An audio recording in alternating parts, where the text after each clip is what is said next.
Hi guys. என்னோட teenage ஏஜஸ்ல சில heroes இருப்பாங்க. அவங்க வந்து அப்படியே திடீர்னு காணாம போயிருப்பாங்க. 1, 2 படம் தான் நடிச்சிருப்பாங்க. ஆனா நல்லா இருப்பாங்க. பார்க்கவே சாக்லேட் பாய் மாதிரி இருப்பாங்க. அந்த மாதிரி சில ஹீரோஸ் சொல்றேன். ஃபர்ஸ்ட் நேம் யாருன்னா சித்தார்த் வெட்கம். நான் படத்துல விஜய் ஆண்டனி இருப்பார்ல, அதே மாதிரி இன்னொருத்தர் இருப்பாங்கல்ல, ஃப்ரெண்டா இருப்பார்ல, அவரை வந்து அவரோட பேரே நான் ரகுன்னு நினைச்சிட்டு இருந்தேன் ரொம்ப வருஷமா.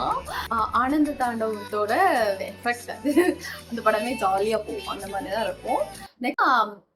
நவதீப் நவதீப் வந்து அவரோட கண்ணுக்கே நான் ஃபேன் ஆனேன். அறிந்து மரியாதைன்னு சொல்லிட்டு ஒரு படம், பிரகாஷ்ராஜ், ஆர்யா, அப்புறம் வந்து இவர் இருப்பாரு. அவரோட கண்ணு அதுல பார்த்துட்டு ஃபேன் ஆனா ஆக்சுவலா நல்லாவும் நடிப்பாரு.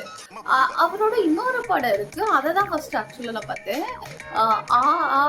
ன்னு சொல்லிட்டு அந்த படமே ஜாலியா போகும். அதுல ஆக்சுவலி 2 ஹீரோ, இன்னொரு ஹீரோவும் இன்னொரு கேரக்டரே போக்கின்னு நம்ம சொல்றாங்க, அந்த மாதிரி இருக்கும். சாஃப்டா இல்லையா அந்த மாதிரி இருப்பாரு. அவர் யாருன்னா சென்னை சென்ட்ரல்லையும் இருப்பாரு. அவர் நான் பார்த்திருக்கேன். நெக்ஸ்ட் யாருன்னா ஸ்ரவந்த். எனக்கு நான் ப்ரொனன்சியேஷன் தப்பா பண்ணிருக்கலாம். அவர் வந்து எங்கேயுமே எப்போதும் ஹீரோ இருப்பார்ல, இன்னொருத்தவங்க வந்து ஜெய் இருப்பாங்க, இன்னொருத்தவங்க இவர் இருப்பாரு. நான்லாம் அந்த படம் பார்த்துட்டு இவர் தானா அப்படின்னு இருந்துச்சு. ஏன்னா எனக்கு இவர் ஆல்ரெடி தெரியும், இன்னொரு படத்துல பார்த்திருக்கேன். அந்த படம் பேர் எனக்கு சரியா ஞாபகம் இல்லை, படமே ஞாபகம் இல்லை. ஆனா பாட்டு மட்டும் நல்ல ஞாபகம் இருக்கு. நான் வேணா போடுறேன். அந்த பாட்டு தான் ஆக்சுவலா என்னமோ செய்தாயன்னு சொல்லிட்டு ஒரு பாட்டு வரும். அதுதான். நெக்ஸ்ட் யாருன்னா ராகவ். ராகவ் வந்து சாக்லேட் பாய்ன்னு சொல்றதை விட அட்மையர் ஆச்சு. அந்த கேரக்டரே எனக்கு ரொம்ப பிடிச்சிச்சு. என்ன கேரக்டர்னா நஞ்சுபுரம்னு சொல்லிட்டு ஒரு படம் இருக்கு. அந்த ஹீரோ வந்து நான் ஐ திங்க் கல்யாண சம்மதிச்சாதன்னு சொல்லிட்டு அதுல ஒரு ஃப்ரெண்டா நடிச்சிருப்பாருன்னு நினைக்கிறேன். 2 படமும் நல்லா தான் இருக்கு. பிருத்திவிராஜ்னு எப்படி வந்து அன்ரேட்டட்னு சொல்லலாம். அன்ரேட்டட்னு சொல்றதை விட அவர் வந்து தமிழ் படம் அப்ப நடிச்சிருக்காருல்ல, அந்த படம் எல்லாமே ஃபீல் குட்டா இருக்கும். நான் பார்த்த ஃபர்ஸ்ட் படம் என்னன்னா பாரிஜாதம்னு சொல்லிட்டு ஒரு படம் எங்க அம்மா பார்த்துட்டு இருந்தேன், நான் பார்த்துட்டு இருந்தேன்.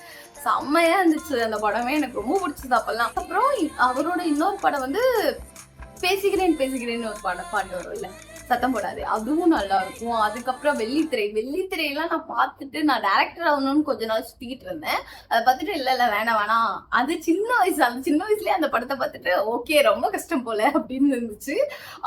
அதுக்கப்புறம் வந்து இப்ப ரீசெண்டா வந்து ராவணன் சரி, அதுக்கப்புறம் காவி தலைவன்லாம் நான் சித்தார்த்துக்காக பார்க்கல. ஆக்சுவலா முழுசும் வந்து பிருத்திவிராஜ் மேலதான் இருந்துச்சு. அந்த அளவுக்கு இருந்தது. எனக்கு ரொம்ப பிடிக்கும் பிருத்திவிராஜோட அந்த ஜான ஃபீல் குட் மூவிஸ் இருக்குல்ல, தமிழ்ல ஃபீல் குட் மூவி மட்டும் தான் அவர் நடிச்சிருக்காரு.